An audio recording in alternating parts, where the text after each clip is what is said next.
Welcome to another episode of Barman Saturdays, and this week I decided to bust out Super Furball, a movie originally recorded in Finland, and apparently for this release it was given an English dub, because I picked this up at Dollar Tree, it was the default audio track, the English version, which is rather off-putting in a way, and I'm kind of regretting that I watched it with the English dub, because then you get distracted, and the immersion's ruined a lot by, how everyone sounds slightly off, because you're like, got people trying to dub over actual people, and it just doesn't usually work very well. That's why I couldn't enjoy Ultraman Tia growing up as a kid.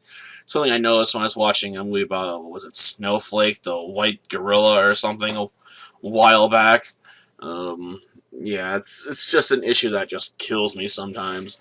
Because it also kind of ruins some of the jokes. Like, there's scenes where the teacher will be acting like his students are involved, when a conversation is having about some topic, and they're not really saying or doing anything because they really don't care. And he's just acting like, they're going along with it. He's like, thanks for the participation, guys, and all that stuff. And it's just like, this should be funnier than it is, but due to the nature of the dub, messing with your immersion, I also think it messes up the timing somewhat. So jokes that should be funnier just tend to fall really flat. Another big problem I imagine with the movie is that the movie just doesn't feel like it has a really structured plot. It feels more like it just ambles from point to point to point to point, over the course of an hour and a half, without a clear goal in mind. Like, are we supposed to be rooting for the Super Furball to take down the rich business tycoon that's, ruining the bay by pumping it full of chemicals? Are we supposed to be hoping for the Super Furball and her, real life identity to gain the confidence she needs to stand by her best friend, who's a boy, and, just ignore everyone taunting her for having, a weird boyfriend who, eats all this weird seaweed-based foods because his dad lives by the bay and it's like serves seaweed basically everything. It's just like, Like, at the end of the movie, we see her, finally standing by him to say they did a class project together, even though she'd originally chosen to do it by herself because she didn't want to be seen being with him. So maybe that was the point, but the Super Furball stuff then distracts from that.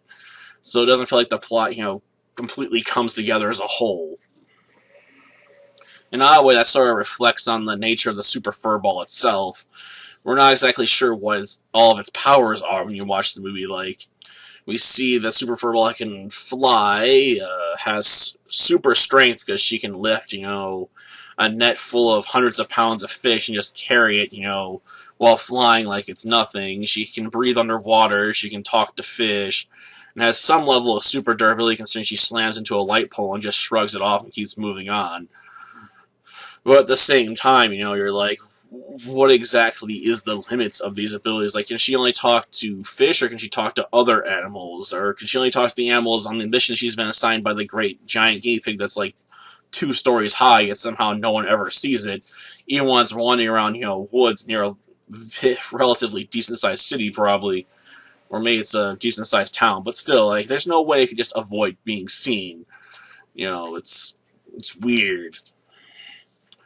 It's like, what exactly are the limits of the Super Furball's abilities? It's sort of like, why does the plot itself feel so undefined, This ambling nature, I guess, can be passable, but that's only because you're going to really want to see, the questionable CGI effects. I mean, they're not the worst I've seen, but they're definitely not the best either. As far as the overall movie goes, I'd say, watch it if you're curious, but don't be surprised if it's not particularly the most enjoyable experience. I mean, I've definitely seen better movies from Dollar Tree. This is definitely not going to, set your heart aflutter and go on for days about how great the movie is. It's just one of those interesting curiosities that you sort of want to see just because you're like, really? That's going to be your hero character? A giant, 4-foot tall guinea pig? Okay, I want to see that, but not for the right reasons, apparently. Till next time, then. See ya. I can't comment on the pending charges at this point. We are cooperating with investigators, but environmental issues are very dear to me as well. For future generations, I have a family and a child.